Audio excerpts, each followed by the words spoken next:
맛있게, 간편하게, 달콤하게 즐긴다. 국민간식 산사의 설마. 전자레인지 에어프라이기에 돌리기만 하면 바로 구운 군고구 맛 그대로. 쿨해서 맛있고 핫해서 더 맛있는 설마. 식이섬유가 풍부해 맛과 영양 가득한 꿀고구마 설마. 사계절 언제 어디서나 군고구마를 즐긴다. 맛있는 시간 건강 디저트 산사의 설마.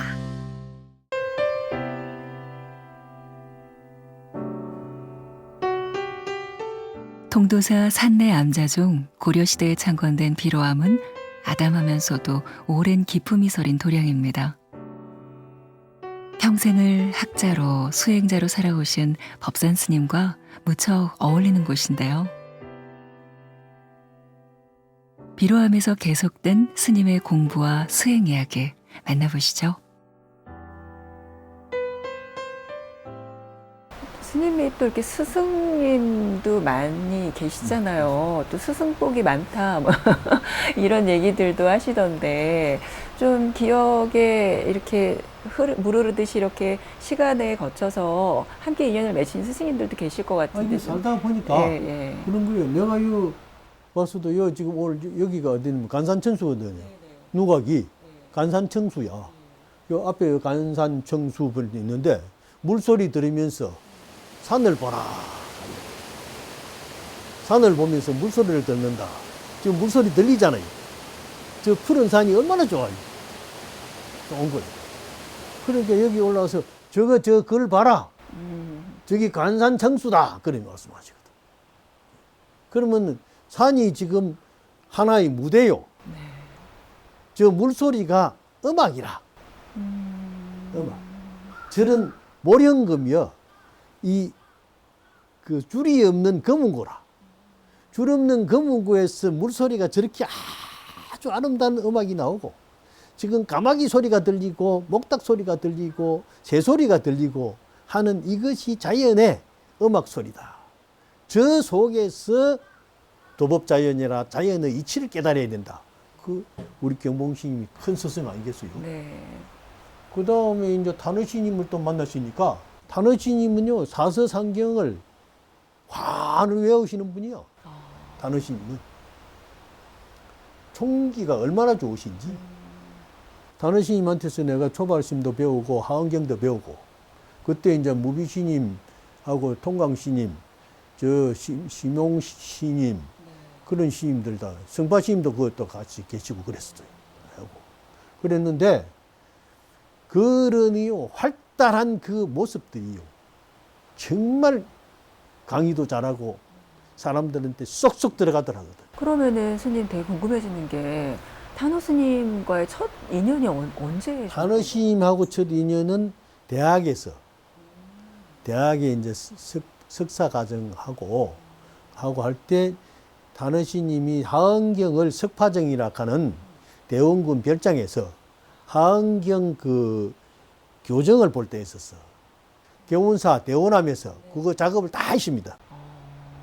나중에 마지막에 할 때 그때 내가 말석에 가가지고 앉아서 같이 공부를 한 거기 인연이 된 거지.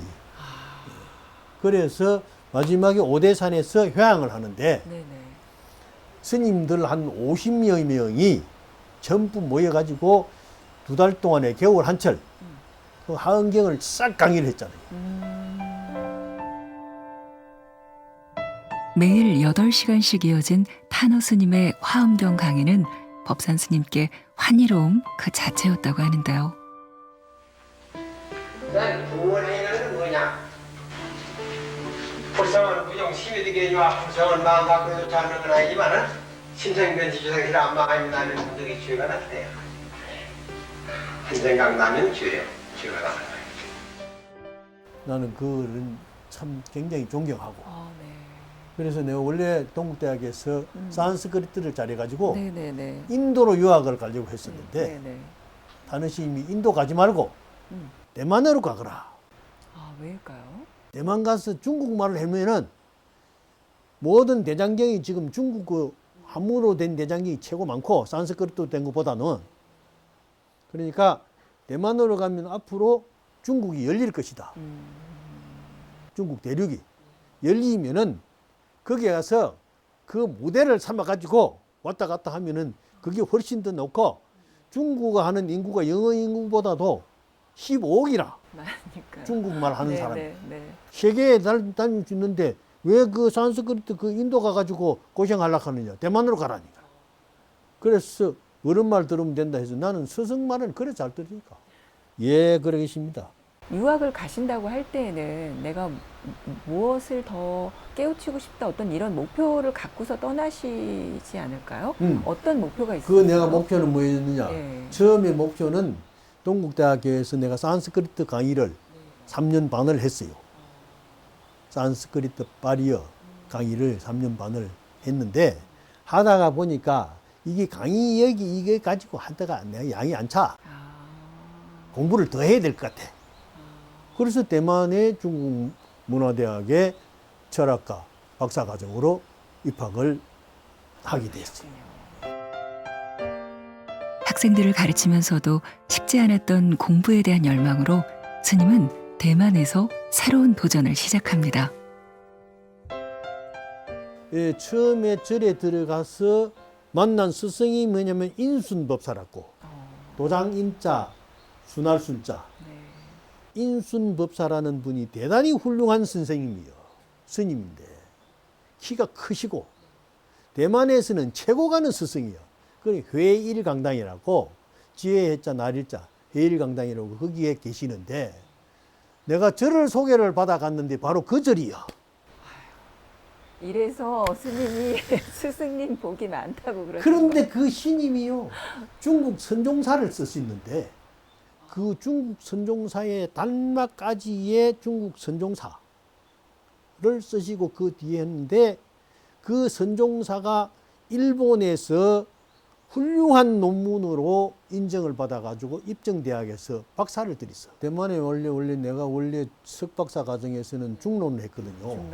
중론 박사가 되기라고 갔었는데 빠후티엔이라는 유명한 선학자가 또 있어. 빠후티엔. 근데 그 선생님이 그걸 중간 사상을 하지 말고 좀 더 쉬운 걸 해라. 그래서 이제 가르쳐 줘서 우리 이종익 선생이 보조 사상을 했거든요. 그래 내가 가기 전에 이종익 선생님한테 보조 사상을 강의를 듣고 그래서 보조 사상을 하면서 그 선교 일치에 그거를 하면은 보조 사상은 보조 신임은 육조 단경.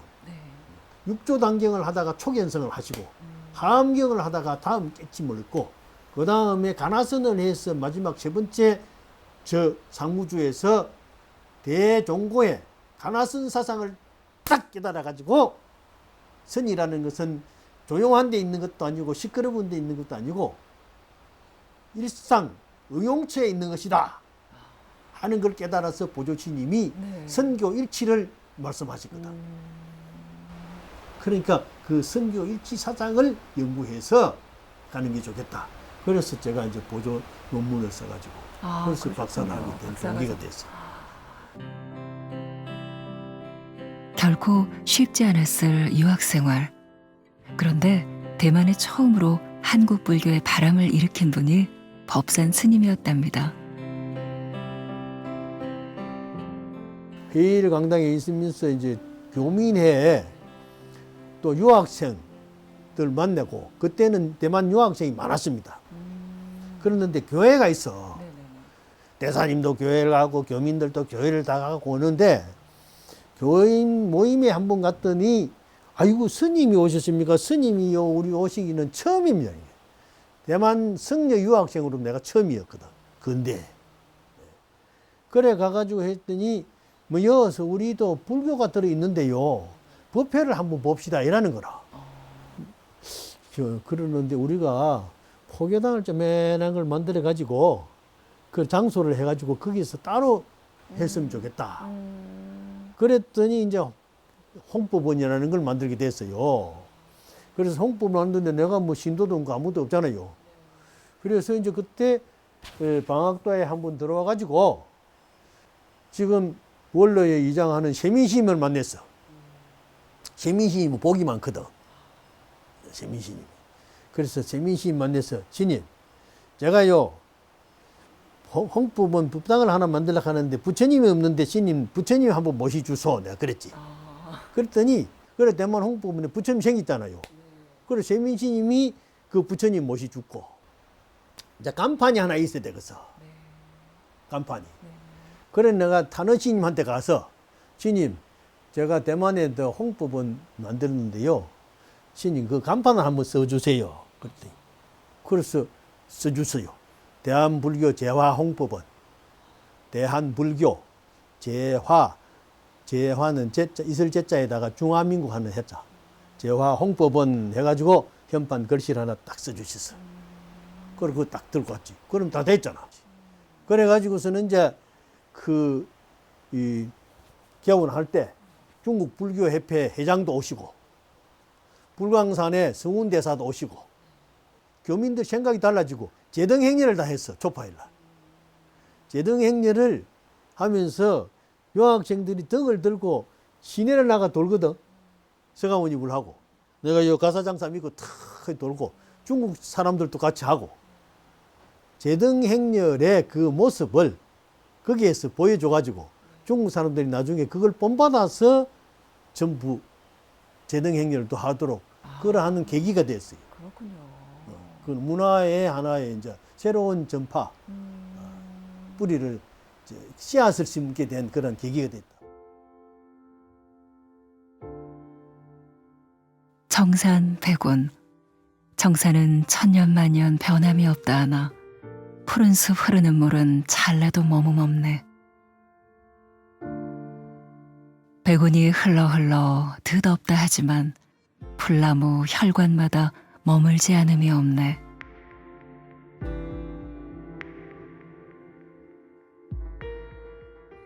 정산은 백운이 가린다고 탓하지 않고 백운은 청산이 걸린다고 미워하지 않네.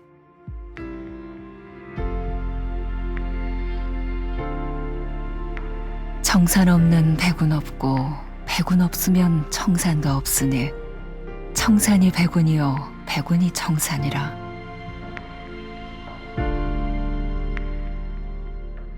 허나 청산은 청산이요 백운은 백운이라 상의 상존하여 사사가 무해로다.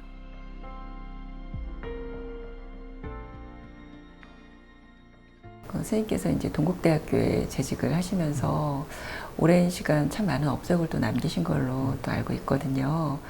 뭐 자랑은 아니겠지만 그래도 남기신 업적이 어떤 것이 있는지 또 궁금하신 분들도 많으시거든요. 좀 말씀해 주시죠. 학교에는 이제 대만 갔다 와서 86년부터 그러니까 25년을 재직을 했거든요.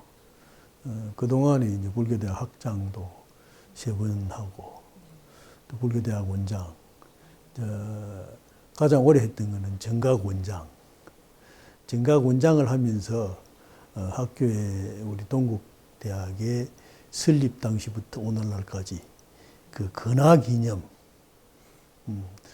1906년도에 우리 학교가 설립되면서 새로운 학제 이한 인재 개발을 통한 학문과 포교, 그래서 사회에 공헌할 수 있는 인재를 양성하는 이것이 학교의 가장 설립의 목적이라고 할 수 있죠. 내가 정각원장을 한 13년 하면서 교수님들, 직원 선생님들, 또 학생들 해서 법회를 매월 하고 또 이제 불자 교수회를 만들어서 교수님들 법회 또 직원들 모아가지고 보현회라 해서 직원들 법회 그다음에 이제 또 기능직들 직원들 이런 사람들 해가지고 정심회라 해서 정각원의 가장 중심된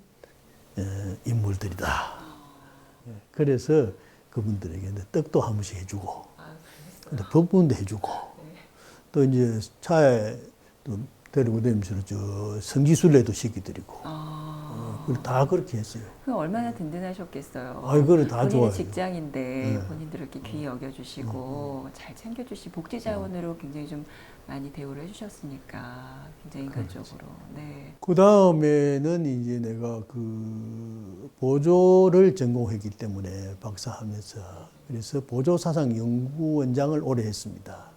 보조사상연구원을 만들어서 내가 한 29년 이제 이 원장은 그 법정스님이 쭉 하시다가 나중에 이름도 안 하시겠다고 해서 나중에 할 수 없이 내가 원장을 해가지고 그것이 학진 등재가 되고 가장 불교 학회에서 많은 검색을 하는 그런 학회지가 하나 됐고 그게 사실은 내가 참 보람된 일이라고 할 수 있고 특히 보조사상연구원은 원래 발표일을 한 150회 정도를 계속 매월 하면서 학문 연찬, 새로운 학자의 개발 이런 것들을 많이 실현시켰다고 할 수 있죠. 그게 내가 한번 뿌듯한 그런 보람입니다. 승가고시제도를 만드는데도 큰 업적을 또 공헌을 하셨다고도 들었거든요. 승가고시는 네. 우리 그 스님들의 자질 향상을 위해서 승려는 실제로 사회적으로 성직자로서의 스승이거든요. 소위 말하면 스님이라는 것이 스승님에서 왔다는 그런 얘기도 있듯이 정말 스님들은 수행과 학문이라는 건 이론체계죠. 그래서 승가고시 제도가 필요하다. 대학에서 이제 학생들 시험 칠 때하고 안 칠 때하고 다르거든요. 그래서 승가교육계획위원회를 2000년도인가 만들어 가지고 그때 이제 전 총무원장을 지냈던 법장스님이 위원장으로 하고 지관스님, 고산스님, 직지사 이사장 하신 노건스님 그 세 분을 고문으로 모시고 그 어른들이 증명을 해야 말이 없으니까 그 법력으로 그래서 그 승가고시 제도를 만들어서 8년 동안 하면서 승가고시 제도를 정립을 시키고 처음에는 상당히 어려웠습니다. 스님들이 시험 친다니까 우리가 왜 시험 치려고 중대나 하면서 반발을 많이 했는데 나중에는 그것이 정리화되고 지금은 아주 평이하게 모든 스님들이 출가해서 승가고시에 응해서 그 과정을 통해서 그 다음에 이제 각 그 법계를 품사하도록 해야 된다 하는 데 있어서는 이론이 없습니다. 또 인상적인 게 스님 금강경 10만독을 발언하신 부분인데요. 좀 어떤 의미가 있으셨을 것 같은데요. 금강경 10만독을 발언하게 된 것은 그 전에 본래는 내가 관세음보살을 많이 염하고 관세음보살 본품을 매일 한 번씩 독송을 했습니다. 박사를 딱 되고 나서 조계종 소위경전이 금강경이요. 육조 해능스님이 바로 금강경을 해서 깨달았듯이 나도 이제는 금강경을 좀 해봐야 되겠다.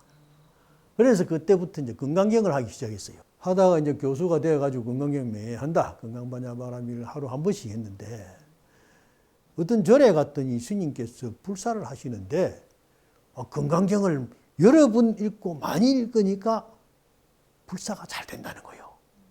그러면 나는 하루 한 번씩 읽었는지 안 되겠구나 싶어가지고 그래서 내가 여러 번 해야 되겠다. 그래서 2001년 11월 23일인데 그날이 내 생일입니다. 마침 그래서 그날 아침에 금강경을 한번 독송하면서 부처님에게 약속을 했어요. 부처님 제가 금강경을 오늘부터 시작해서 10만 독을 하겠습니다. 법산 스님의 금강경 독송은 지난해 12월 5만 독에 이르렀습니다. 한결같은 원력의 힘이었죠.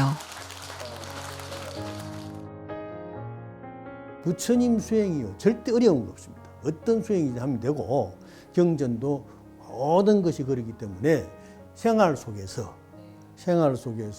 청소하면서도 마루 닦으면서도 빗질하면서도 가면서도 하면 되거든요.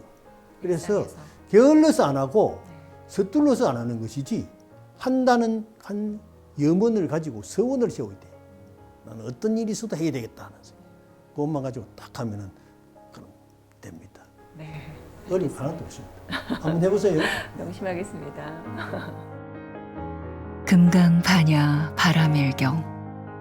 그 견고함, 지식은 말할 수 있으나 지혜는 말할 수 없기에 말 있는 곳에서 말 없는 곳으로 예리하게 수행하고 실천하라. 법산 스님의 선의 언어, 관상청수, 태평가로 피어나고 비로한 물레방아 쉼없이 공으로 돌아갑니다. 스님은 출가란 무엇이라고 생각하시는지도 궁금해지거든요. 출가는 대단히 소중한 거예요. 출가가 없었으면은 오늘날 내가 있을 수 없고, 출가로 인해서 여러 가지 많은 전환점이 만들어지게 된 거죠. 그래서 나에게 있어서 출가라는 것은 오늘날 나를 있게 한 그런 시작이고, 지금도 항상 출가 그 생각을 가지고, 그래서 내가 동국대 이사장으로 할 때 마지막 나올 때 그랬어요. 나는 처음처럼 왔다가 처음처럼 갑니다. 그런데 출가의 초심이라는 게 대단히 중요하고요. 누구든지 출가할 때는 대단한 원력과 희망을 가지고 출가하거든요. 살다가 보면은 여러 가지 경계가 닥쳐오고 또 굴절이 생기게 되는데 거기에 휩싸이지 않아야 되거든요.